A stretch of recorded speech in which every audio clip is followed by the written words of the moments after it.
please cover Bassem Youssef on Piers Morgan. It was amazing, says Baltimore Live Show. Okay, let's play this. I think we do have a clip. I'm not terribly familiar with many comedians these days. Bassem, a British comedian? He's Egyptian. Oh, Egyptian. He's Egyptian. But he was on with Piers Morgan. And let's watch this. I mean, I don't know where Talk TV is or, where, Piers Morgan's not. I just want to say before we get into this, talking about Piers Morgan, okay, so as a British girl that grew up with Piers Morgan kind of around in the media, unfortunately, he, to me, is a really key example of someone that's kind of posing as a contrarian and as a centralist and just playing devil's advocate, but really is bringing extremely problematic and right-wing talking points to the surface. That's been a theme that we've seen with Piers Morgan just generally. Now to discuss the conflict in Israel and Gaza is a TV host and satirist, Bassem Youssef. Bassem, it's great to have you back on the program. I wish it was under different circumstances. First of all, what is your reaction to what happened on October the 7th? Oh, it was terrible, of course. I mean, we kind of get our news kind of also secondhand because, my wife's family, they live in Gaza. They have cousins and uncles there, and their house also was bombed. We haven't been able to communicate with them for the past 3 days. Communication are lost. So we don't know actually what is the, how are they doing, but, we're used to that. I mean, it's very repetitive. We're used to that. We're used to them being bombed every time and moving from one place to the other. It's just like those Palestinians, they're very dramatic. Israel killing us. But they never die. I mean, they always come back. They're very difficult to kill, very difficult people to kill. I know because I'm married to one. I tried many times, couldn't kill her. I mean, there's a dark humor there, and I understand why. Because no, it's not dark humor. I try to get to her every time, but she uses our kids as human shields. I can never take her out. Again, I understand the humor, but to be serious, Bassem, about this. Tonight, I will be serious. Now, I will be serious. I was watching your interview with Ben Shapiro, and I'll tell you one thing. Yeah. I think that Ben Shapiro is one of the smartest people who ever walked this earth. He's very, very smart. I follow him, and I believe everything he said. And when he came on your show, his solution was, and I quote, his solution was that the solution for this is for Israel to annex Gaza and to kill as many son of bitches as possible to make sure that this will never happen again. And anyone who called for a ceasefire will be a terrorist sympathizer. So God forbid, I don't want to be labeled as a terrorist sympathizer. So I agree with Ben Shapiro. I think we should kill as many son of bitches as possible. Well, let me, so far, but Bassem, so far 3,500 people were killed, including 5,000 son of bitches in the bombing of the Baptist hospital as we speak right now. 1/3 of those 3,500 were children. So my question to Ben Shapiro is, how many more son of bitches do we need to kill so Ben Shapiro is happy? Okay, because it changes from 1 year. It changes from one. I'm sorry that. From a linguistic point of view, what he's doing is so clever, and I am actually learning from this of how to deal with centralists and how to actually really take them on in an argument. Because look how flustered Piers is. I mean, for someone who is known to hold the floor, especially when Piers Morgan wants to talk about transgender issues or feminist issues, he barely lets the other person speak. That's kind of what he does.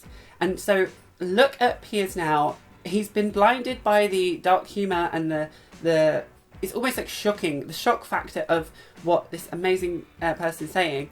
And then to come in with the facts and the numbers and the situation, talking about what Ben Shapiro has actually advocated for, is an amazing way to win this argument. I mean, it's fantastic rhetoric. It's sad that we have to get to the point that on the internet now we're talking about something so terrible. Listen, I'm really at a disadvantage here. I'm looking at a camera. I don't see you. I can hear you on my. And the reason I'm interrupting is I think it might be.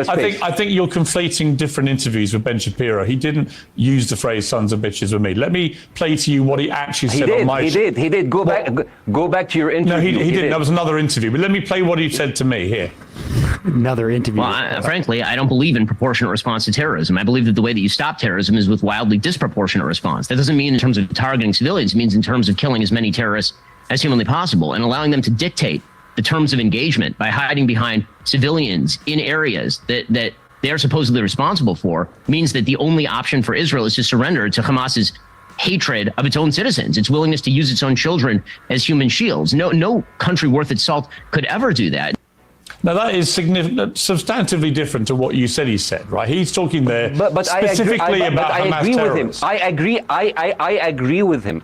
The thing is, the question is, what is a proportionate response? Because it has been different from one tier to another. So if you look to this graph, for example, this is the death of Israeli and Palestinians, and it's changing from 1 year to year. It's like fluctuating like crypto. So my question is today, what is the going rate today for human lives? I mean, 2014 was... Again, a really clever way of making sure your point gets across. And I'm actually learning so much. The facts, having them on paper in front of you, that is physically, you can see physically from that far away, in itself has this kind of secondary power to it, right? Like, because if you just had a number, you know, if you show a number is a number, but to see this graph, and I've seen this graph before, I've had to share it around to some people in my network that needed some convincing, unfortunately, that you can see physically the difference in power enacted and how many people's lives we're actually talking about here. And for him to have it ready, and as well, I think there's such power in not bringing it out straight away. That patience, that calculation of when is the right time.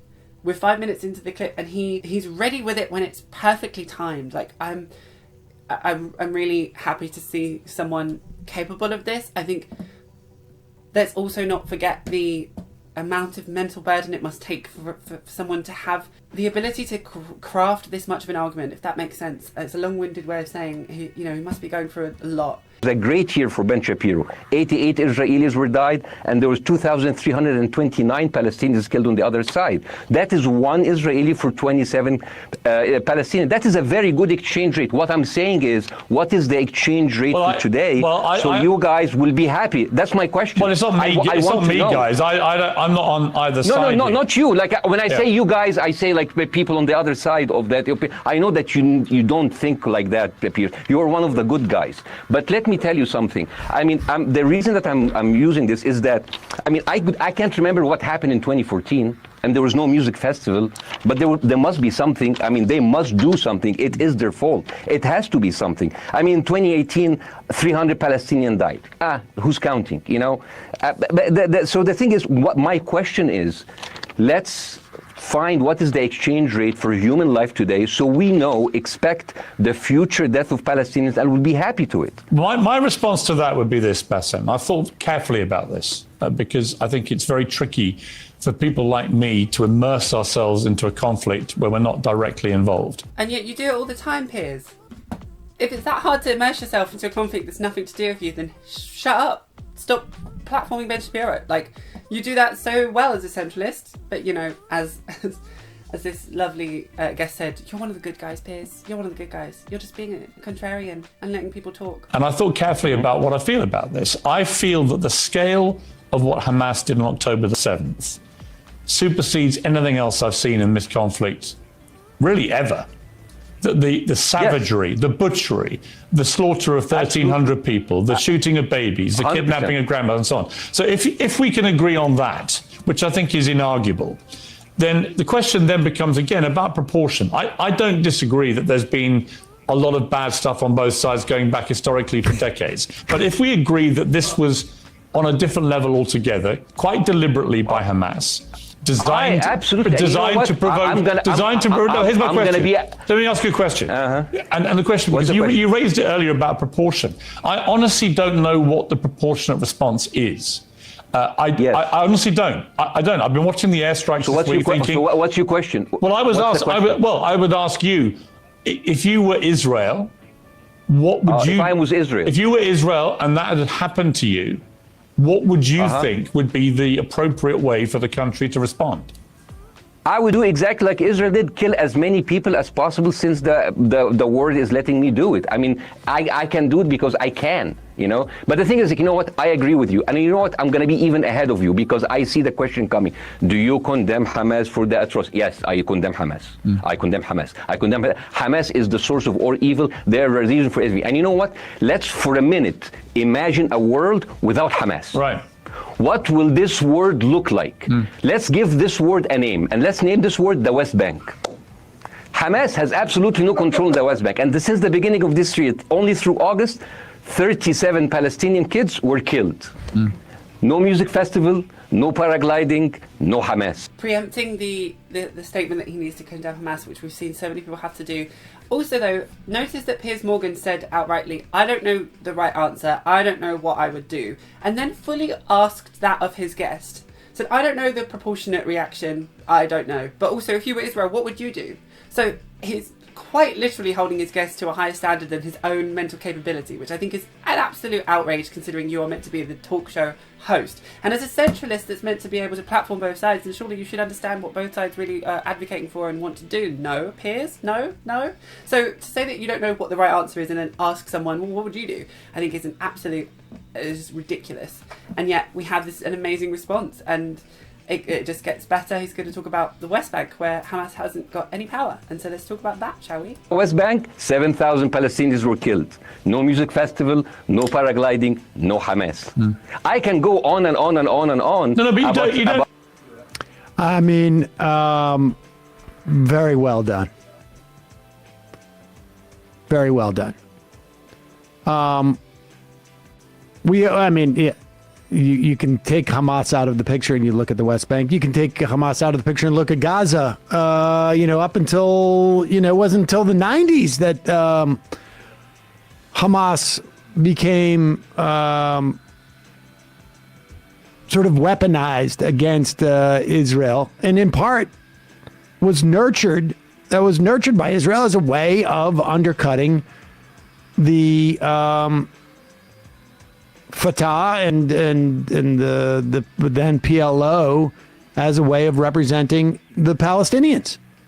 I mean, you look at what's going on in the West Bank now with the protests against Abbas, and Hamas is going to be empowered there now. I mean, I don't know if there's really any type of Hamas, but it's certainly not going to be Abbas. It's going to be some other sort of maybe internal faction. But I don't know. Hamas doesn't really have any type of infrastructure in the context of the West Bank. But I don't know. He made the point very well.